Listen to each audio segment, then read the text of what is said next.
Chocolate almond. So very often I get asked what I'm studying. A lot of people want to know what my major is, what my degree is. It's creative industry. It's a new program. Not a lot of people know about it. But basically, it's related to creative fields. It's for the creative individuals out there. I recently found out that I have to take a math course in this particular program. I don't have to take it until next semester, but some of my classmates are doing it this semester. And today was their first class. So we have to do a course called Applied Statistics. Now, I wouldn't expect applied statistics to be super scary because this isn't a program for people who are math geniuses, okay? It's the bare minimum. It should be the bare minimum. But from the way everyone's been talking in the class group chat after taking this first class of applied statistics, I kind of want to cry. Like I've mentioned before, I am literally the worst at math. And I know a lot of people say, oh, I'm bad at math. But when I say I suck at math, I mean I am literally incapable of doing anything math related. My brain just doesn't process numbers. I am just a diagnosis away from numeric dyslexia. And generally I pick up on things really quickly, but whenever it's something related to math or numbers, Anyway, I dropped math like 5 years ago. I have done everything in my power to stay as far away as possible from anything and everything even remotely related to math. Yet here we are again. Once again, math has come to bite me in the ass. I might as well just drop out now. But anyway, if we just put my current day problems aside for a second, this made me think of a funny story from the last time that I ever actually took math. And I must say, it still remains quite the anecdote from my high school life. So I don't know, I guess this is a story time. I mean, kick back, relax, grab your snacks, drop your math, and like, here we go. Okay, so this was back in 2017. So at the time, I was in 11th grade. I was still in New Zealand back then, and that was my last year that I ever had to do math. The way it worked is in year 11, everyone kind of had to do math, except there were concentrations in math. So this was the year where you got to decide one of three paths. Path number one is to go for the calculus side, which is, I guess, like algebra and shit. Path number two was to go for statistics, like analyzing graphs, finding patterns in graphs and stuff like that. And then obviously path number three was to just drop math as a whole. Before deciding which path we wanted to take, we had to try everything out first to make that decision clear. So you want to keep your options more open. So we had some assignment that was related to algebra. Algebra is just, math is bad, and then there's algebra. Algebra is literally the devil's subject, okay? As if numbers aren't bad enough, let's just throw some letters into the mix, you know? Anyway, before I proceed, I just want to say, like, this happened a while ago, so I don't know if I remember it all correctly, but I'm just telling you guys the story based on how I remember it. So anyway, we had some algebra assignment. And I don't know what it was about. It had something to do with lines. It had something to do with like a little robot. I think it was linear algebra, where we had to like program this tiny little robot ball using math, obviously. And then we had to calculate some shit, put together some equations. I honestly don't know. If I did know, perhaps I wouldn't be sitting here today. Now in this class, I was just enjoying playing with that little robot ball.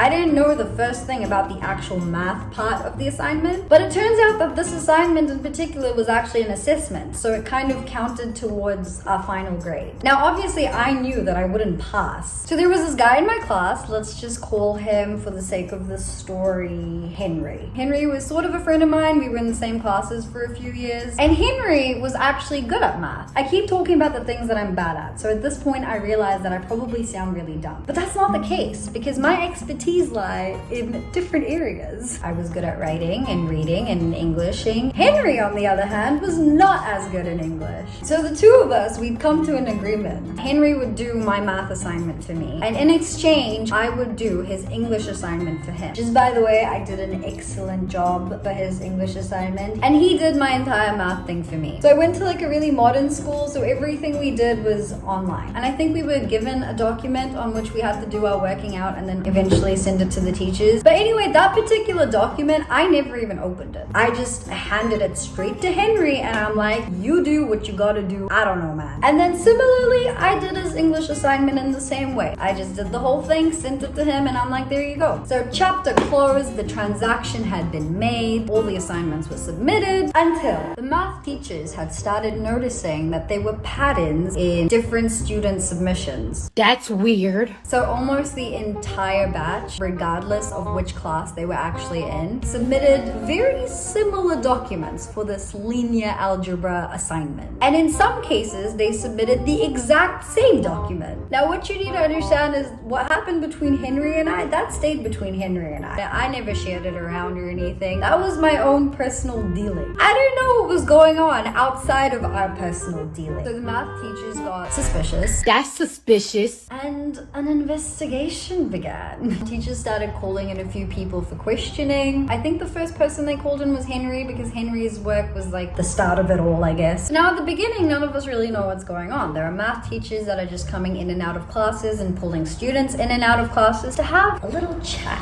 And then Henry proceeds to tell me and the others that apparently he had made a document which had the answers and how to do the equation and basically all of the work done. And I think he shared that document around to a few of his friends, and then those people went and shared it around to other people, and then those people went and shared it around to other people. So somehow, pretty much, if not everyone, but most of the batch had been involved in this math scandal. XOXO Gossip Girl. Why am I telling a story of a math assignment on my YouTube channel 5 years later like it was the highlight of my life? But anyway, now here's the thing. Picture this. Everyone's involved in some math cheating. You get caught. What is the absolute last thing you're supposed to do? No. You don't snitch on the others. If you go down, bro, you go down. So this one kid gets called in for questioning. Apparently he cracked under pressure. Teachers started threatening him. He got scared. Apparently some people say he cried. And he snitched on Henry. He gave in a few other names of people who cheated, and he tells these math teachers that, oh yes, there's a document that's been circulating amongst all of us and all of us have been cheating from. So now the teachers are aware that everyone's been cheating. With this new piece of information, obviously this kind of blows a little bit out of proportion. At this point, like, most of us were just praying that our names wouldn't come up when, you know, the cheaters were being exposed. The teachers are still calling in people every now and then and questioning them. And one by one, more and more people are getting caught for cheating. It gets to the point where the teachers are just like, yo, like, who didn't cheat? So what do they do in this situation? They call an impromptu assembly for the entire year 11 class. So the year 11 class, we all gathered together, we're sitting at the theater, the math teachers are they've all banded together, math power unite, and they're just standing up in front of us, completely serious. They are not amused, they are so done with our shit. And obviously the students, we were the complete opposite. Like, all of us were just taking the piss. To us, it was just hilarious. I feel like we thought we did something great. Like, it was our first year in this new school. We caused so much commotion with our cheating that they held an assembly. You have to also keep in mind that at the time we're all like 15, 16-year-olds. So like, obviously in a situation like this, do 15 and 16-year-olds ever take anything seriously? Of course not. So we're all just laughing, having the time of our lives. We're like, oh, we don't have to go to class, we have an assembly. You know, those times where you just like have to be serious, those are the times where you just like really feel like laughing. This was one of those situations. The teachers, they're just not having it anymore. They're talking to us as if someone died. It just felt so ironic and so funny. Now they start their lecture to us. It was the whole, I'm so disappointed. They're like, in all my years of teaching, in my 40 years of teaching, in my 20 years of teaching, I have never seen something like this. Then they bring the education system argument into it. You guys signed a document when you started school stating that you would not plagiarize. All your work must be your work and only your work. Bunch of stuff like that. Understandable, again, understandable, but like, to us, just ironic and funny. And then they end this whole assembly by saying, we will get to the bottom of this, we will find out who's responsible. And then this is where they kind of like give us this final chance. They're just like, if you have been involved in the cheating, this is your last chance to come forward. You have until like 3 p.m. today to email this teacher and let them know that you were involved in the cheating. Because if you don't, I can assure you, we are going through everyone's documents. We are going through everyone's work. If you don't come clean, we will find out. So if you come clean, it won't go on your record. But if you don't come clean and we find out later, it's gonna go on your record. Some shit like this, okay? So assembly ends and we're all kind of still taking the piss and we're just like, oh shit, we got caught. we all regroup, okay, after this assembly, and I talked to Henry and I'm just like, Henry, man, what the hell? And he's like, bro, I only sent it to like 2 people and then they shared it around. And then I talked to some others and I'm just like, did you guys cheat? And they're like, yeah, we cheated. Did you cheat? And I'm like, yeah. So everyone's just like coming clean about their cheating, and we all find out that pretty much everyone has cheated, and the people who didn't cheat, they're panicking because they're like, shit, we didn't cheat. What if they think we cheated? Like, we're so good. And I sound like such an ass. Oh my god. Why am I making fun of the people who did the right thing? Now, I'm in a state where I'm contemplating. This is my thought process at the time, which is so stupid thinking back to it now. I'm thinking to myself, technically I didn't cheat because I never had my hands on that document that apparently everyone else was using. So I didn't know where I stood in this entire situation. But nonetheless, I thought about it and I'm like, well, if there's a chance of this being on my record, that does sound pretty bad. I don't think I want something like this on my record. So let me just email them and come clean, because I did know they were definitely doing an investigation. If it wasn't for the others getting caught, they would have never looked into my document and found out that someone else had come on and done my work for me. So I sent in an email. I think I said a document was sent to me. I don't remember exactly what I said, but I know for a fact that I didn't say that the guy did my work for me. I said that a document was sent to me, or that I was involved in seeing the document somehow. I don't know. So the next day I was in a class, not a math class, probably English or business or something like that. So I'm just sitting in class, I'm doing my thing, and one of the math teachers comes and knocks on the door. And I just have this feeling in my gut. I'm like, they're here for me. They're here for me. They come in and they're just like, Alina, Hayat, you have the right to remain silent. No, I'm kidding, they didn't say that. And everyone knew what this was about, because I told you, words out, cats out of the bag, and everyone's just like, oh. I leave. I sit in the tiny little teacher's office and I'm just sitting there. They have the document that I submitted opened on their laptop. They're just looking at it. They're looking at me and I'm looking at them and I'm looking down. I'm just kind of like, and then they're just like, so you know why you're here? And I'm like, yeah, because I cheated in my math assignment. Generally in my nature, I don't tend to take things seriously. Like, I'm very chill about most things. It's like really difficult for me to get like worried or worked up about something, especially if it was school related, because I've always had the mindset that like it is what it is, you know, like what's the worst thing that can happen? Anyway, I'm just sitting there and then they're just like, so in this email you told us that you used the cheat sheet to cheat. And I'm just like, because first of all, how do you know? How do you know that that's true? Do I confirm? Do I deny? I don't know what to say. And I'm just kind of like, well, yeah.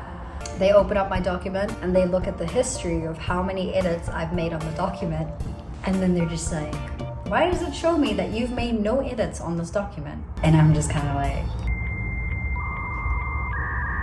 I don't know. Henry's name is in this document. And then I'm just like, yeah. It was at this moment that he knew. He fucked up.